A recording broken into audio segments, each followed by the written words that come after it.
Il était une fois un petit prince qui habitait une planète à peine plus grande que lui.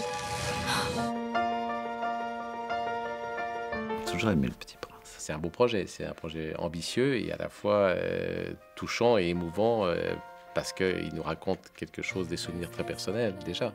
Moi, j'ai beaucoup aimé, j'ai été très touchée par le film et c'est l'œuvre qui parle d'elle-même. Il n'y a pas d'autre discours dans ce cas-là, c'est vraiment ça qui prime, quoi. Moi, j'ai adoré le livre et le film, donc c'était difficile de ne pas y aller quand même. S'il vous plaît, dessine-moi un mouton. Bon, on se lance ? Oui, c'est parti. Moi, c'est le petit prince.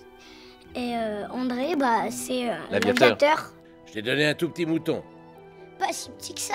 Tiens, regarde, il s'est endormi. L'histoire, elle est vue de façon très différente. À la fois, c'est le petit prince que l'aviateur rencontre et qui parle, comme on le voit dans le livre, mais c'est aussi à travers le monde dans lequel on vit aujourd'hui, à travers les yeux d'une petite fille qui est dans un monde extrêmement fermé, mathématique, rigoureux. Le personnage de Clara est vraiment le personnage pivot dans ce film. C'est ce qui permet de réunir le petit prince et le film Le Petit Prince, qui est, on le rappelle, différent du livre, hein, qui est un film dans le film, enfin une histoire dans l'histoire. Le Petit Prince, il aimait beaucoup les couchers de soleil. La double histoire fait que ça apporte quelque chose de nouveau. Il y a un nouvel imaginaire qui vient s'y greffer sans trahir l'œuvre. Voyons ça de plus près. La minute de l'heure, l'heure du jour, le jour de la semaine du mois, le mois de l'année, l'année de ta fille. Alors, je suis la mère de Clara, on dirait pas, je sais. Je pourrais être sa sœur. Magie de l'animation. Donc, on ne peut plus se permettre aucune boulette, comme lors de l'entretien. D'accord. Un jour, tu deviendras une adulte formidable.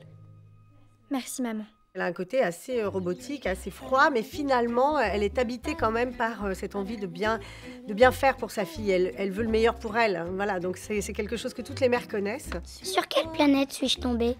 Sur la Terre, en Afrique. Mais le serpent, on ne sait jamais s'il est méchant réellement ou s'il se présente un peu comme un scorpion qui est que de nature, il peut mordre. Mais je suis plus puissant que le doigt d'un roi. Tu n'es même pas de pote. Tu ne peux même pas voyager. C'est un vrai travail de création. Bah oui, il faut se mettre dans la peau du personnage. Et le plus souvent, c'est ça qui est dur, parce qu'il faut rentrer dedans. Et toi, c'était difficile? Non. Moi, quelquefois, ça a été difficile. Sur une prise ou deux. Oui, mais Ou c'est ça naturel. peut- oui, On oui, sent voilà, que ça- c'est naturel. On chez peut toi. rentrer dans le personnage. Si on se déconcentre, ça marche pas. Faut revenir, faut rester concentré, quoi.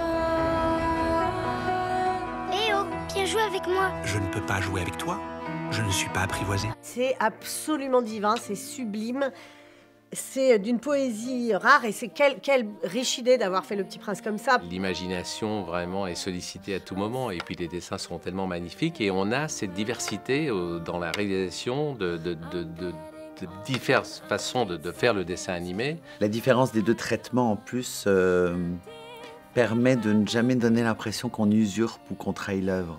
Et c'est vraiment très beau et c'est vraiment audacieux d'avoir réuni deux sortes d'animation. C'est super rare et c'est vraiment une idée magique qu'a eu le réalisateur du film. Merci. Ce n'est que le début de l'histoire.